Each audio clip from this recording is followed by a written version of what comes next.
एउटा कथा सुनाउँछु। भक्त स्याङतानले लेख्नु भएको कथा संग्रह डम्फुको आत्मालापबाट एउटा कथा लिएको छु। कथाको शीर्षक छ लुङदर। फिनल्यान्डबाट फर्केको केही महिना बितिसकेको भए पनि मन एक तमासले उदास उदास बनिरह्यो। दिनहरू एकदमै दिगदार लाग्दो बन्दै थियो। म आफै यसकारण छक्क परेको थिएँ कि यसपटक यति लामो समयसम्म मनभित्र किन अलिनोपनले बास गरिरहेको छ। केही गुमाए जस्तो, भित्री मनको कुनाबाट केही चोइटिएर सदाका लागि बिदा भए जस्तो। त्यस्तो दिगदारी त्यसअघि कहिल्यै भएको थिएन। ट्राभल सिकनेस त हुनै सक्दैन। ठमेलको एउटा रुफटप क्याफेको पश्चिमी कुनामा बसेर अमेरिकानो पिउँदै गमे। हेलसिन्की एयरपोर्टको भुइँ छोडेर उडेको ठ्याक्कै 3 महिना 17 दिन भइसकेछ। यसबीचमा सिल्भियासित मोबाइलमा 3-4 पटक कुराकानी भयो। अब उनीसित भेट नहुने प्रति म ढुक्कै थिएँ। यसले मेरो मनलाई खासै थिचेको पनि थिएन। मेरो जीवनलाई अरू नै पात्र र सम्झनाले हमेसा तानिरहेको हुन्थ्यो। ती सम्झनाहरूबाट टाढा हुन खोज्दा पनि सकिरहेको थिएन। वर्षौंको कोसिस व्यर्थ भइरहेको थियो। तर त्यो दिन मनमा बेग्लै खालको भावुकता उम्लिन खोजिरहेको थियो। केही पूर्वाभास हुन थालेको जस्तो। मेरै दायाँ बायाँ कुनै अज्ञात कुनामा कुनै अज्ञात घटना भइरहेको जस्तो। पहेँलो घाम स्वयम्भू पछाडि नागार्जुन डाँडातिर झर्दै गर्दा मैले कफीको बिल तिरेँ। बाइक स्टार्ट गरेँ र सोझै ढल्को हुँदै भगवान पाउतिर अघि बढेँ। सरासर सिँढीहरू पार गर्दै स्वयम्भू डाँडा पुग्दा पनि मन स्थिर हुन मानेन। 3 फनको स्वयम्भू चैत्य कोरा गरेँ। पर्वततिरको डेलमा गएर उभिएँ। टुरिस्टहरू हिमाललाई पृष्ठभूमिमा राखेर काठमाडौँ उपत्यकाको तस्बिर खिच्दै थिए। मलाई भने घाम अस्ताउँदै गरेको सहरको पहेँलो अनुहार निकै उराठ लाग्दै थियो। फेरि दायाँ फन्को मार्दै पश्चिमतिरको दङचु गुम्बाको ढोकामा उभिएँ। भित्रबाट ग्यालिङ र काङ्लिङको मन रुवाउने आवाज आइरहेको थियो। सायद लामाहरू साँझको नित्य पूजाको क्रममा थिए। गुम्बाको ढोकैमा उभिएर आँखा चिम्ले 2 हात जोडे। 3 पटक लामो सास ताने। मनमनै ओम मणि पद्मे होम जपे अनि भित्र पसेर 3वटा नाङसल बाले। मन अलिक शान्त बन्यो। खासमा फिनल्यान्डमा म एउटा फेलोसिप पाएर गएको थिएँ। मास कम्युनिकेसन लिएर आरआर क्याम्पसमा स्नातकोत्तरको अन्तिम वर्ष पढ्दै गर्दा फिनल्यान्डको अल्टो युनिभर्सिटीमा फिल्ड स्टडी सम्बन्धी फेलोसिप मिलेको थियो। 2 वर्ष अध्ययन सकाएर नेपाल फर्किँदा मेरो हातमा इन्टर्नसिप प्रोजेक्ट थियो। फेलोसिपकै शर्त अनुसार मैले नेपालकै कुनै विषयमा डकुमेन्ट्री फिल्म बनाउनु पर्थ्यो। त्यही भएर म विषयवस्तु खोज्न कहिले सहरका गल्ली गल्ली भौतारिन्थेँ त कहिले ठमेलका कफी सपहरूमा अबेरसम्म सोचमग्न भइरहन्थेँ। तर त्यो दिन भने किन मेरो मानसपटलमा सोचमग्नताले बासै गर्न सकेन। गुम्बामा नाङसल बालिसकेपछि म पश्चिमतिरको सिँढीबाट सिधै ओर्लिएँ। त्यसपछि दाहिनेतिर मोडिएँ, जहाँबाट ढुङ्गा बिछाइको बाटो जङ्गलतिर झर्थ्यो। त्यही बाटो हुँदै आनन्दकोटी बिहार पुगेँ। बिहारको आँगनमा केही भिक्षुहरू साँझ पखको शीतल हावा खाइरहेका थिए। मेरो मन भने शीतल थिएन। औडाहाकै बीच तल सडक निस्केँ। माने घुमाएर स्वयम्भू पर्वत कोरा लगाउन बनाएको सिमेन्टेड ढुङ्गे बाटो निकै सफा थियो। छेउतिर फलामका लाम्चा कुर्सीहरू, केही तन्नेरी जोडी ती कुर्सीमा हल्का सरम पस्किँदै मस्किरहेका थिए। केही मानिस हतार माने घुमाउँदै भगवान पाउतिर अघि बढ्दै थिए। एउटा कुर्सी छोडेर म अलिक पर थचक्क बसेँ। बाटोमुनि तामाङ चिहानमा एउटा लास झलिरहेको थियो। रेमरेम साँझ पर्दै गएकाले मलामीहरूको अनुहार प्रष्ट देखिँदैन थियो। आफन्तीहरूको रुवाईसँगै लामाले बजाएको ढ्याङ्ग्रो, भुप्ज्याल, काङ्लिङ र ग्यालिङको नमिठो आवाजले मन एक तमासको बनाइदियो। जीवन, प्रेम, सम्बन्ध, मृत्यु। मैले लामो सास ताने। अहो, यो चोला साँच्चीकै अनौठो र दुःखदायी छ।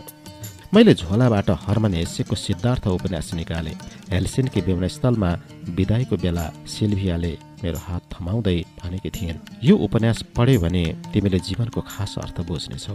तर मेरो ध्यान किताबतिर गएन। त्यसै पनि बितेका 3 महिनादेखि झोलाइमा थन्किएको थियो यो किताब। चिहानमा रुवाईको को होलो मचियो। तीमध्ये एउटी महिलाको स्वर निकै ठुलो र प्रष्ट सुनिन्थ्यो। जामे, उनी रुँदै थिइन्। तिमीलाई के भयो? म एक्लो आमा, अब के गरौँ? जीवन यस्तै छ। प्रेम, भरोसा, आशा, अपेक्षा अनि समनिर्भरता।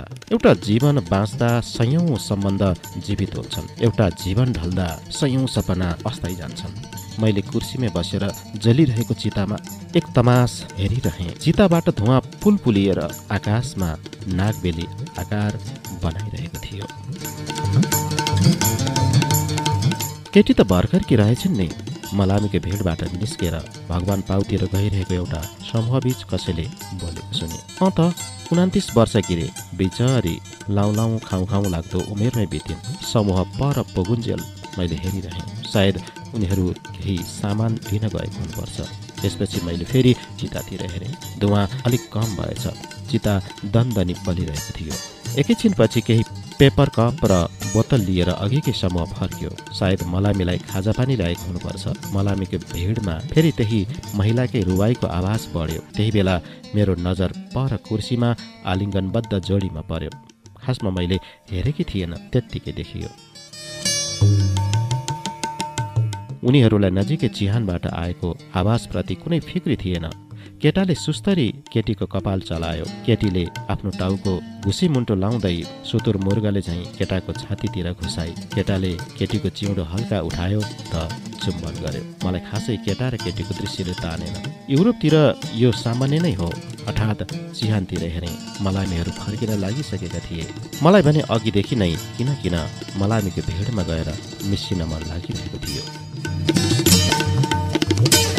चितालाई खाग बनाउँदै आकाशतिर उडिरहेको धुवाँले मसित बात मार्न खोजिरहे नै लागिरहेको थियो। मैले झोलामा हर्मन हेस्यलाई थन्क्याएँ। पछाडितिर भेरेँ अनि जिउ तन्काउँदै उठेँ। सडकतिर ओर्लिँदै गर्दा मलामीहरूले बुढी आमैलाई मारुति भ्यानतिर लाँदै गरेको देखेँ। आमा डाको छोडेर रुँदै थिइन्। अलिक पर दुईटै भ्यान तयारी अवस्थामा थिए। डल्मु गाला डोल्मु ट्याक्सीमा हुइकिनु अघि बुढी आमा चिच्चाएको आवाज मेरो कानमै ठोकिन आइपुग्यो। अब म कसरी बाँच्ने?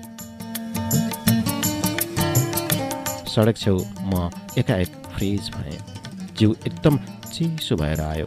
मुटुको गति अचानक तीव्र बन्यो। बुढी आमाले रुँदै लिएको नाम सामान्य थिएन। त्यो नाम मेरी प्रेमिकासित ठ्याक्कै मिल्थ्यो।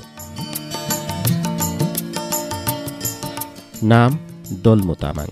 ठेगाना भोताङ सिन्धुपाल्चोक। विद्यालय इन्द्रेश्वरी मावि मेलम्ची। कक्षा 6। हो, डोल्मुलाई मैले 6 कक्षा पढ्दै गर्दा पहिलो पटक देखेको थिएँ। सशस्त्र द्वन्द्व बढ्दै गएपछि नवलपुरको जग्गा बेचेर हाम्रो परिवार मेलम्ची झरेको थियो। सानो परिवार, बुबा आमा बहिनी र म।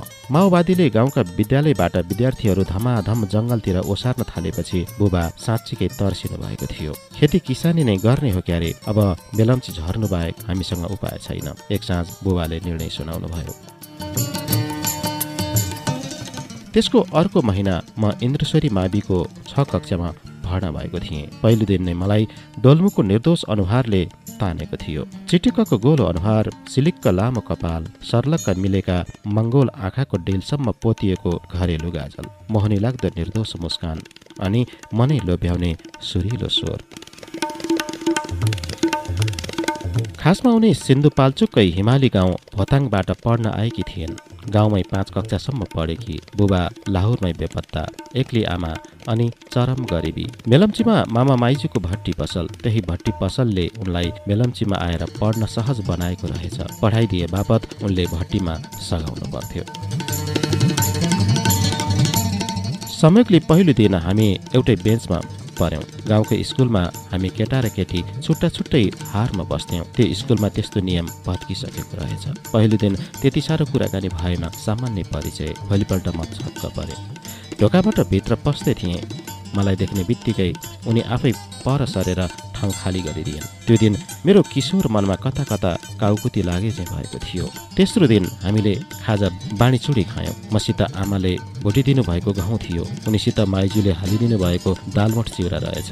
त्यस यता हामीले खाजा मात्रै बाँडेनौँ, मनका कुराहरू पनि आपसमा बाँडचुड गर्न थाल्यौँ। भावनाहरू साटासाट गर्न थाल्यौँ। उनी पढाइमा मात्रै होइन, अन्य सृजनात्मक क्रियाकलापमा पनि उत्तिकै चासो राख्ने र प्रयास गरी छाड्ने स्वभावकी थिइन्। एक दिन विद्यालयको वार्षिकोत्सव हुनुपर्छ सायद। प्रतियोगितात्मक सांस्कृतिक कार्यक्रम आयोजना गरिएको थियो। उनले एउटा तामाङ सेलो गाइन्। उनको स्वर सुनेर शिक्षकहरू लट्ठ परे। म झन् मोहित भएछु। भनौँ सपेराले बजाएको बीनको जादुई आवाजमा लट्ठ भएर शिर हल्लाउँदै नाच्ने सर्पमै हुँ। डोल्मु गाइरहेकी थिइन्। हाम्रो त भोताङ फेरोमा तुवालो कहिल्यै हटेन, बाटोको ढुङ्गा खिसक्यो दुःखले कहिल्यै छोडेन। तमङ्यानो कान्छी तमङ्यानो कुरा सुन न कान्छी कुरा सुन न, हिल्लाले छु तम हिल्लाले होइ हिल्लाले छु तम हिल्लाले, हो यो कुरा हो यो कुरा हो। गायनतर्फ प्रथम त डोल्मु भएकी थिइन्, तर भुइँमा खुट्टा चाहिँ मेरो थिएन। म आकाशमा उडिरहेको थिएँ। दुई हातका औँलाहरू बाँसुरीमा लपक्क मिलाउँदै म मध्याकाशमा प्रेमधुन बजाइरहेको थिएँ। उड्दा उड्दै म एउटा हरियो जङ्गल बीचको चौरमा अवतरित भएँ। त्यहाँ एउटी अप्सरा मलाई पर्खिरहेकी थिइन्। म उनको नजिक पुगेँ। उनी हल्का लजाइन्। दावा, म झसङ्ग हुँदा अघिल्तिर डोल्मु उभिरहेकी थिइन्। कार्यक्रम सकेर सबैजना बाटो लागिसकेका थिए। के भयो तिमीलाई? डोल्मुले भनिन्। किन टोलाएको यसरी? एकैछिन अघि बधाई दिन म डोल्मुसम्म उभिएको थिएँ। कल्पनाको आकाशमा प्रेमको अल्लारे जहाज उडाउनेतिर पो लागेछु। म त बाँसुरी पो बजाइरहेको थिएँ। बाँसुरी? तिमी अप्सरा जस्ती सजिएकी थियो। म बाँसुरी बजाउँदै तिमीलाई फकाउँदै थिएँ। धत् बदमास। यति भन्दै डोल्मु तल मूल सडकतिर दौडिन्। उनको ज्यानमा भिड्ने तरङ्ग भरेको थियो। म हेरेको हेरै भएँ। अलिक पर पुगेपछि डोल्मुले मतिर फर्किएर मिठो मुस्कान छाडिन् र हात हल्लाइन्। मैले पनि हल्लाएँ। भोलिपल्ट खाजा खाने बेला डोल्मुले झोलाबाट नरकटको एउटा बाँसुरी झिकेर मलाई दिइन्। मेरा तर्फबाट तिमीलाई यो उपहार। डोल्मु भावुक भइन्। पढाइमा पनि राम्ररी ध्यान दिनु है, यो त पढ्ने उमेर हो हाम्रो। म तिनछक परेँ। उनको व्यवहारमा किन उमेरभन्दा पाको र भलाद्मीपनले बास गरेको छ, त्यो रातभर मलाई निद्रा लागेन। चकमन्न रातमा झ्याल खोलेर हेरेँ। पर इन्द्रावती र मेलम्चीको दोभान सुसाइको आवाज आइरहेको थियो। झोलिङ्गे पुलभन्दा पारिपट्टिको सानो झुरुप्प बस्तीमा भने अझै बत्ती निभेको थिएन। त्यही बस्तीमा थियो डोल्मुका मामा माइजूको भट्टी। मैले प्रेमपूर्वक बाँसुरी सुमसुम्याएँ। झ्यालको खापामा अडेस लाग्दै एउटा सेलो धुन बजाएँ। बुबाआमा सुतिसक्नु भएको थियो। त्यही माथि मेरो बाँसुरी मोह सानैदेखिको हो भन्ने उहाँलाई थाहै थियो। नवलपुरमा छँदा थुप्रै पटक बाँस झ्याङ फाँडेको र झिर तताएर पाल पार्दा थुप्रै कलिला बाँस सत्यानाश पारेको धेरै वर्ष भएको थिएन। दिनहरू बित्दै गए। बेला बेला डोल्मु हराउँथिन्। उनले गाउँ जानु पर्थ्यो। एक्ली आमा, दमको रोगी, गोठभरि गाईबस्तु, खेती किसानी। डोल्मु हरेक शुक्रबार गाउँ जान्थिन् र आइतबार फर्किन्थिन्। कहिलेकाहीँ त उनी 8-10 दिन नै गाउँ बस्थिन्। भन्थिन् आमाको मायाले छेक्यो। यस्तै बेला म उनलाई आफ्नो नोट उनको झोलामा खुसुक्क राखिदिन्थे। उनी अनुहारमा खुसी नचाउँथिन्। 8 कक्षा पुग्दा मैले पहिलो पटक उनलाई प्रेमपत्र लेखेँ। पहिलो प्रेमपत्र अरू बेला सामान्य लाग्ने सङ्गत त्यस्तो क्षणमा खास बन्दो रहेछ। अनुहार रातो हुँदो रहेछ, जिब्रो सुक्दो रहेछ, बोली त्यसै घाँटीमा अड्किँदो रहेछ। जतिसुकै साहस गरे पनि मैले उनको हातमा चिठी थमाउन सकिनँ। खाजा खाने समय आँखा छलेर मैले उनको डायरीमा खुसुक्क चिठी राखिदिएँ। भोलिपल्ट म स्कुल पुग्दा कोही विद्यार्थी आइपुगेका थिएनन्। चौरमा म त्यसै टहलिरहेँ। मन त्यसै अधीर बनिरहेको थियो। मैले त्यही दिन आफूले मन पराएको मान्छेलाई कोर्नुको बेचैनी पहिलो पटक थाहा पाएँ। बिस्तारै चौर भरिए। डोल्मु आइनन्। प्रार्थना सभा सकेर कक्षा कोठामा पसुन्जेल पनि डोल्मु आइपुगिनन्। दोस्रो घन्टी बज्यो, तेस्रो घन्टी बज्यो। कक्षा कोठा उदास नै रह्यो। मेरो मन किताबका पानाहरूतिर जानै मानेन। मनमा नै सोचेँ सायद डोल्मु रिसाइन्। मेरो कारण उनी दुखी भइन्। वर्ष दिन अघि उनले भनेकी थिइन् यो त पढ्ने उमेर हो हाम्रो। म पश्चातापमा जल्न थालेँ। भेट्ने बित्तिकै डोल्मीसित माफी माग्छु भन्ने भावना आयो मनमा। त्यो दिन हाफ छुट्टीमै घर फर्किएँ। आमालाई भनिदिएँ आज साह्रै टाउको दुखेको छ। भोलिपल्ट स्कुलै गइनँ। पर्सिपल्ट भारी मन लिएर स्कुल जाँदा पो थाहा पाएँ अचानक आमा बिरामी भएर डोल्मो गाउँ गएकी रहेछन्। उनकै साथी छेसाङले सुनाएकी।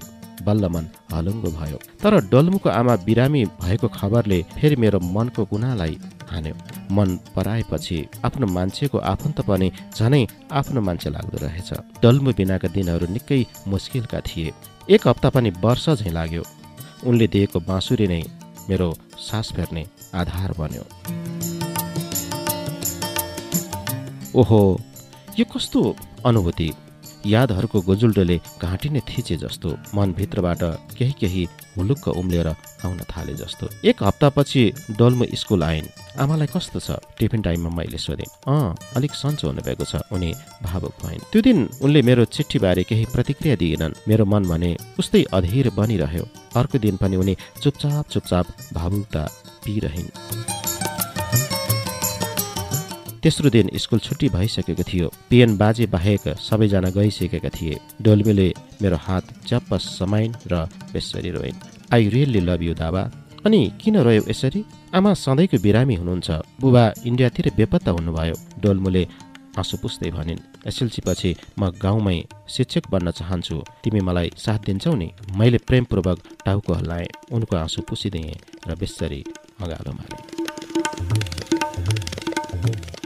स्कुलका अन्तिम कक्षाहरू चलिरहेका बेला हाम्रो प्रेमबारे थाहा नपाउने कोही भएनन्। पढाइ र अतिरिक्त क्रियाकलाप दुवैमा अब्बल भएकाले शिक्षकहरू पनि डोल्मु र मलाई खुब मन पराउँथे। एसएलसी आउन 2 महिना मात्रै बाँकी थियो। टेस्ट सकिएपछि स्कुल बन्द भयो। म मेलम्चीकै एउटा ट्युसन इन्स्टिच्युटमा भर्ना भएँ। आमाका कारण डोल्मो गाउँ जानुपर्ने भयो। उनका लागि पनि नोटबुक मैले नै तयार पार्ने गरी बिदा भइन्। कुनै पनि घटनाको सायद केही न केही पूर्व सङ्केत हुन्छ। बिदा हुने बेला उनी निकै बेर रोइन्। मानौ हामी अन्तिम पटक भेटिरहेका छौँ। त्यस्तै नै भयो। कहिल्यै नसोचिएको त्यो पीडादायी क्षण पनि आएरै छोड्यो। म ट्युसन क्लासमा मग्न भइरहेकै बेला डोल्मुको साथी छेसाङले मलाई खुसुक्क एउटा चिठी हातमा राखिदिइन्। चिठी डोल्मुकै थियो। प्रिय दाबा, मलाई माफ गर। मैले तिमीलाई नभनिकन यति महत्त्वपूर्ण निर्णय गरेँ। तिमीसित छुट्टिएपछि म सिधै घर आएँ। गाउँमा माओवादी प्रशिक्षण शिविर चलिरहेको रहेछ। मैले पनि भाग लिएँ। त्यसपछि थाहा पाएँ कि हामीले दुःख त्यत्तिकै पाइरहेको होइन रहेछ। हामी तामाङहरू त्यत्तिकै गरिब भएका होइन रहेछौँ। इतिहासमा भएको थिचोमिचो अन्याय र अत्याचारका कारण आज हामी दुःखका दुरूह दिनहरू गुजारिरहेका रहेछौँ।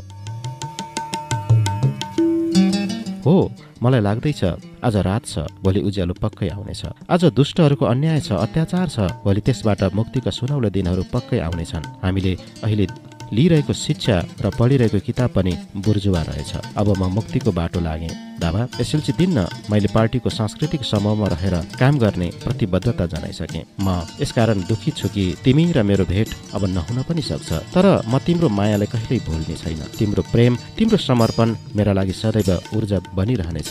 मलाई माफ गर। समयले मलाई यस्तै बनायो। जीवनको जस्तोसुकै मोडमा पनि तिमीलाई सम्झिरहेको हुनेछु। सदा तिम्रै उही डोल्मो।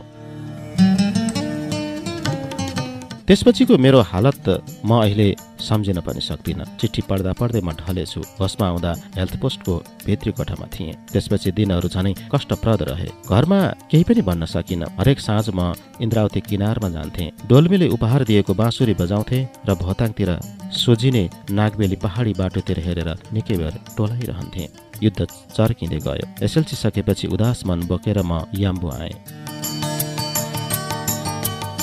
पत्रकारिता लिएर आरआर क्याम्पसमा भर्ना भएँ। डोल्मुको यादले चिमोट्न छोडेको थिएन। क्यान्टिनमा एक्लै चिया पिउँदै गर्दा पनि डोल्मुले लेखेको अन्तिम चिठी पढ्दै कसैले नदेख्ने गरी म रोइरहेको हुन्थेँ। उनीलाई भेट्ने आशामा मैले द्वन्द्व रिपोर्टिङ थालेँ। एउटा साप्ताहिक पत्रिकामा रोल्पा पुगेँ, रुकुम पुगेँ, सिन्धु, सोलु र महाभारत पर्वतका क्याम्पहरू पुगेर माओवादी पक्षको रिपोर्टिङ गरेँ।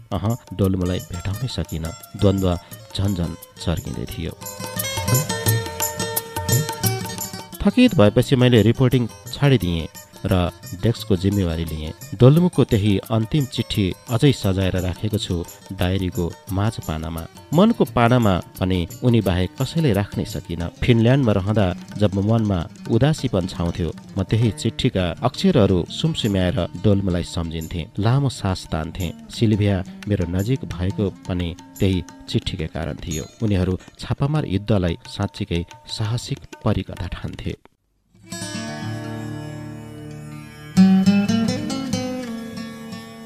रेडियो मेलम्ची, हेलम्बु एफएम र रेडियो जुगलबाट आख्यान सुन्दै हुनुहुन्छ। कथाकार भक्त स्याङतानले लेख्नुभएको कथा लुङदर सुनाइरहेको छु।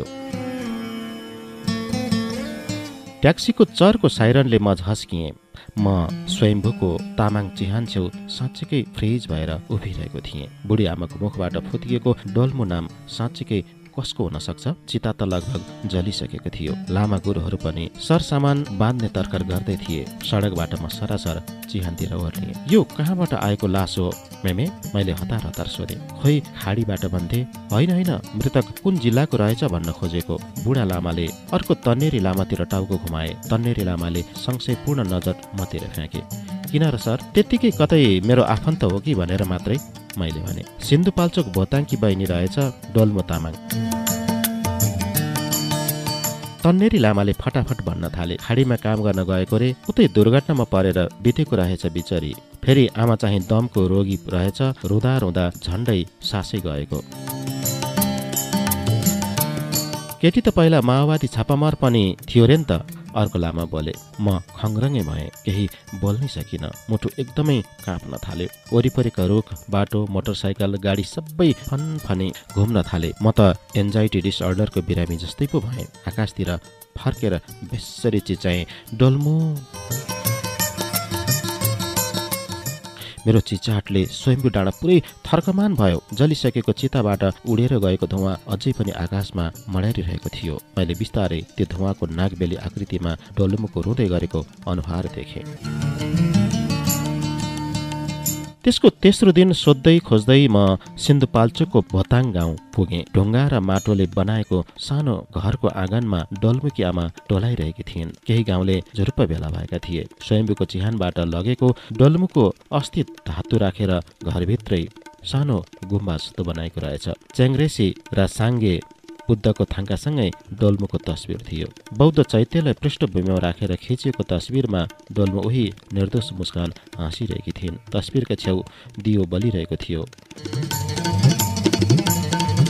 पोइमा ताङबाट साङधुपको धुवाँ उडिरहेको थियो। केही आफन्तहरू भित्र बसे। डोल्मुको तस्बिर अघिल्तिर खानेकुरा राखिदिए। ओ डोल्मु, तिमी कहाँ गयौ? मलाई एक्लै छोडेर। खाना राख्दै गर्दा बाहिरबाट डोल्मुकी आमा रोएको आवाज आयो। मेरा आँखा पनि भरिएर आयो। टेलपेल टेलपेल आँखा पार्दै मैले बलिरहेको दियोमा लामो समय हेरिरहेँ। दियो बिस्तारै चलमलाउँदै आए झैँ लाग्यो। दियोको पहेँलो लप्कामा मैले डोल्मुको उही निर्दोष आकृति देखेँ।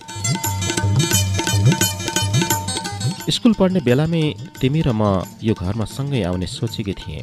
आकृतिले रुँदै भन्यो। तिमी आफै आएछौ, खुसी लाग्यो। हो, म आफै आएँ। तिम्रो मायाले आएँ। कोसँग बोलेको बाबु? खाना राख्न आएकी छिमेकी आमाले मैले बरबराएको सुन्नुभएछ। ए साथीले भनेको आमा, मैले आँसु पुस्दै भने। डोल्मु मेरी साथी हो, हामीले स्कुल सँगै पढेको। बिचरी गाउँको मास्टरनी बनेर सबैको आँखा खोलिदिन्छु भन्थ्यो सानो छँदा। छिमेकी आमाले पनि आँसु पुछिन्। अकालमै मर्यो। उसले गहतको झोल खुब मन पराउँथ्यो, त्यही भएर आफ्नै हातले बनाएर ल्याइदिएको नानी। मैले मन थाम्नै सकिनँ, कुद्दै बाहिर आएँ। घर मास्तिर सानो थुम्को रहेछ, त्यहाँ गएर कोक्किँदै रोएँ। भोलिपल्ट बिहानै म गाउँको पसलमा गएँ। अलिकति मैदा, चिनी र तेल किने। डोल्मुको घरमा फर्केर जेरी पकाएँ। स्कुल पढ्दा हामी जेरी खुब खान्थ्यौँ।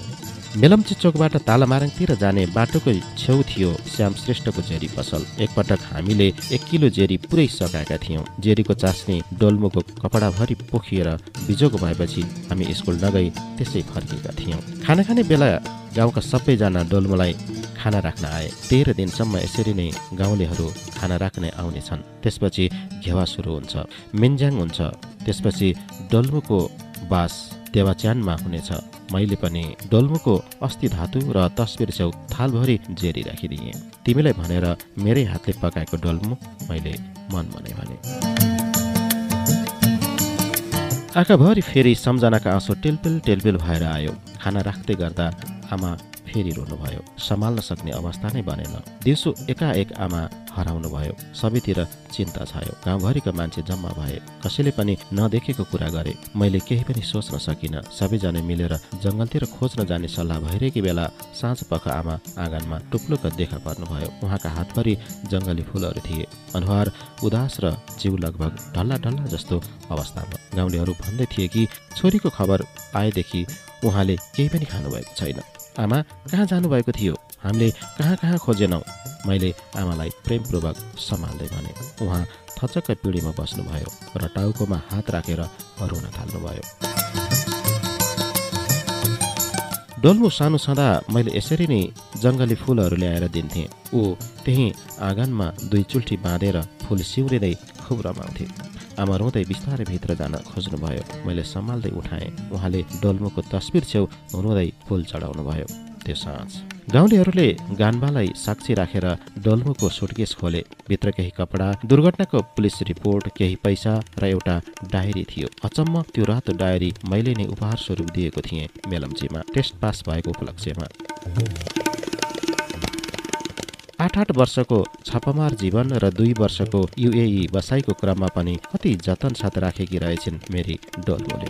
मैले डायरी पल्टाउँदै गएँ। पहिलो पानामा एउटा सुन्दर तस्बिर थियो। स्कुल युनिफर्ममा आकाशे रङको निलो सर्ट र गाढा निलो फ्रक लगाएकी, 2 चुल्ठी बाटेकी र चुल्ठोमा गुराँसको एक थुङ्गा फुल। टेस्ट सकेपछि सम्झना स्वरूप मेलम्चीको श्रेष्ठ स्टुडियोमा खिचेको फोटो थियो त्यो। म फुललाई प्रेम गर्छु। फुलहरू जीवन जस्तै लाग्छन्। कोपिला हुन्छ, फुल्छ र पहिले झर्छ। जीवनका नियति पनि यही हो। तर केही न केही अर्थपूर्ण काम गर्नु नै जीवनको सार्थकता हो। फोटोमुनि लेखिएका यी शब्द कुनै भुक्तभोगी दार्शनिकको भन्दा कम थिएन। कति गरमका शब्दहरू, मेरो प्यारी डोल्मुका सुन्दर अक्षरहरू। मानिसको जीवनमा दुःखहरू त्यत्तिकै आएर जाँदैनन्। हरेक दुःखले केही न केही सिकाएर जान्छन्। बरु अनुत्पादक त सुखहरू हुन सक्छन्, सम्पन्नताहरू हुन सक्छन्। डोल्मुको जीवनमा यी दुःखै थिएनन्, दुःखै मात्र थियो। त्यसैले होला उनको सिकाइ र बुझाइमा सानैदेखि परिपक्वता झल्किएको।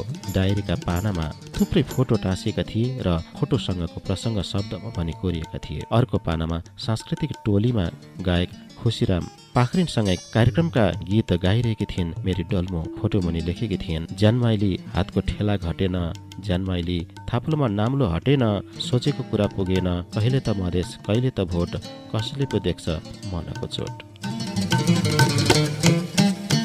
तेस्रो पानामा पुगेर मेरा आँखा टक्क अडिए। पश्चिम रोल्पाका हिमाली बुकी फाँटहरूमा कम्ब्याट ड्रेसमा सजिएकी थिइन् डोल्मा। 27 फागुन 2055 रोल्पा।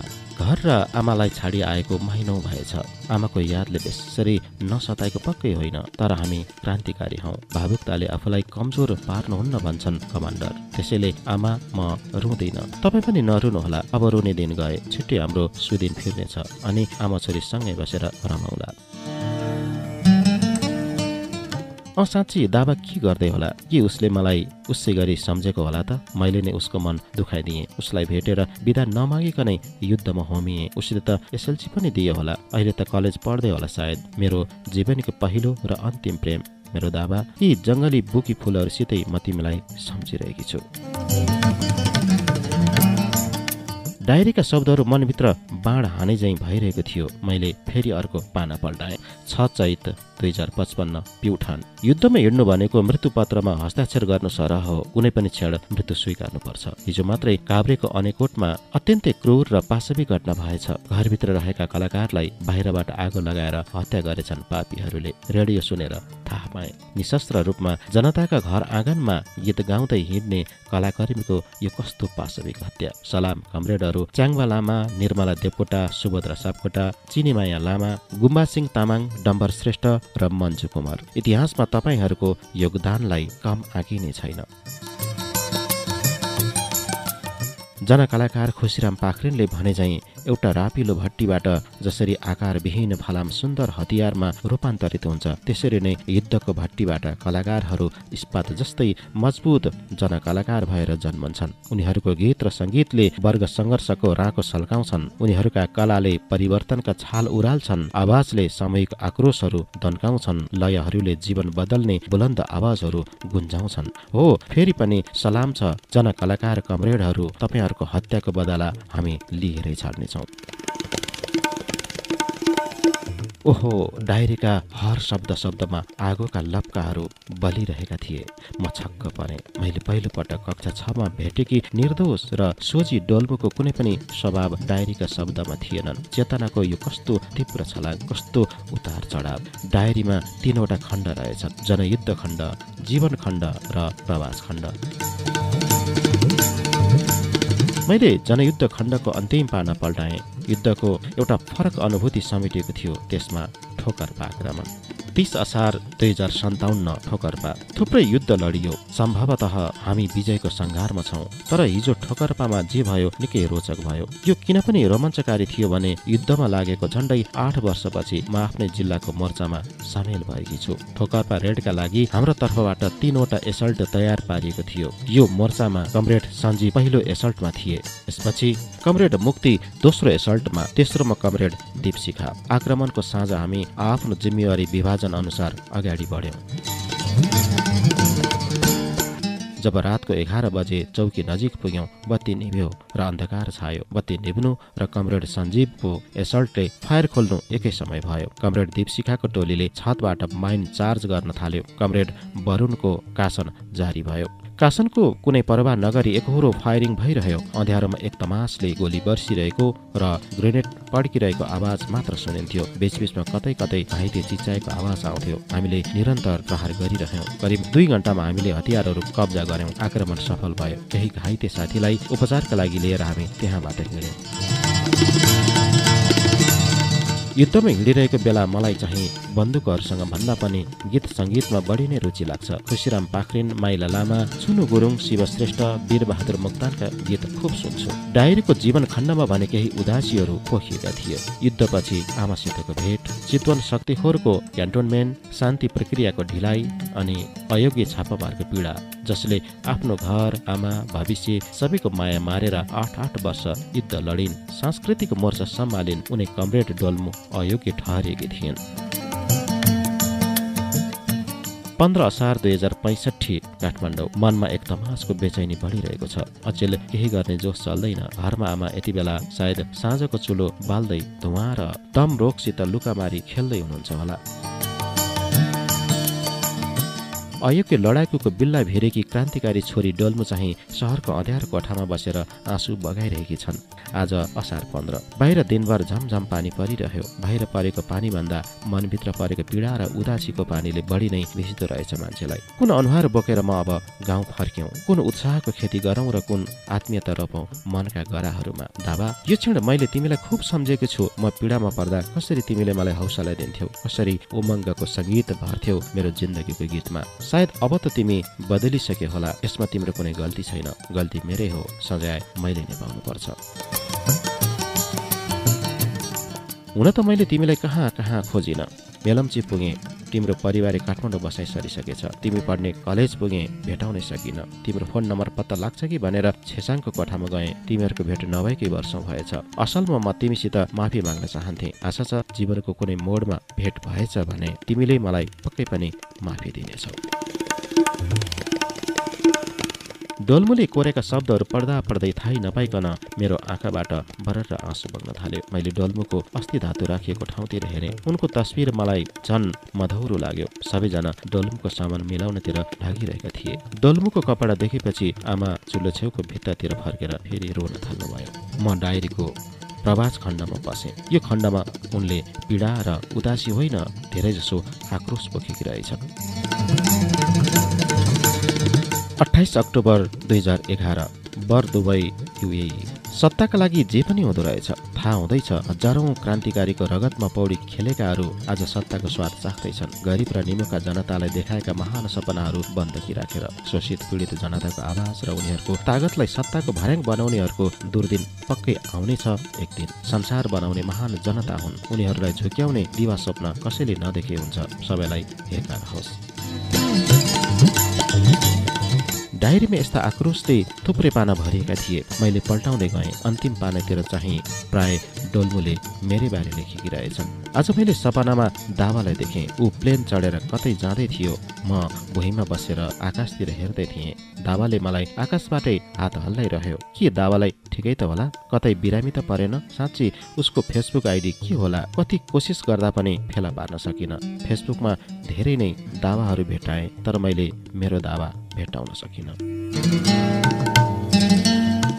यसपछि मैले डायरीको अन्तिम पाना पल्टाएँ। सायद घर फर्किनु अघिल्लो साँझ लेखेकी हुनुपर्छ। 11 नोभेम्बर 2011 बर दुबई युएई। आज एकदम खुसी छु। घर फर्किने दिन पनि अन्ततः आइपुग्यो। आज आमालाई मनपर्ने कपडा किने, मामालाई घडी र माइजूलाई मोबाइल किने, छेसाङलाई चाहिँ चक्लेट नै दिनु पर्ला। ओहो, प्रवासमा 2 वर्ष बितेको पत्तै भएन छ। यस बीचमा दावालाई सम्झेर न छटपटीको पक्कै होइन, तर के गर्नु, म यहाँ परदेशमा, ऊ कहाँ कहाँ। तैपनि मैले दावालाई मनभित्र सधैँ सँगै राखेकी छु। मैले उसको प्रेमलाई कहिले भुलेको छैन। मेरो जीवनको एउटै लक्ष्य भनेको अब नेपाल पुगेर उसको खोजी गर्नु हो, उसलाई भेटेर माफी माग्नु हो। कुनै समय मैले दिएको बाँसुरी के उसको सम्झनामा होला?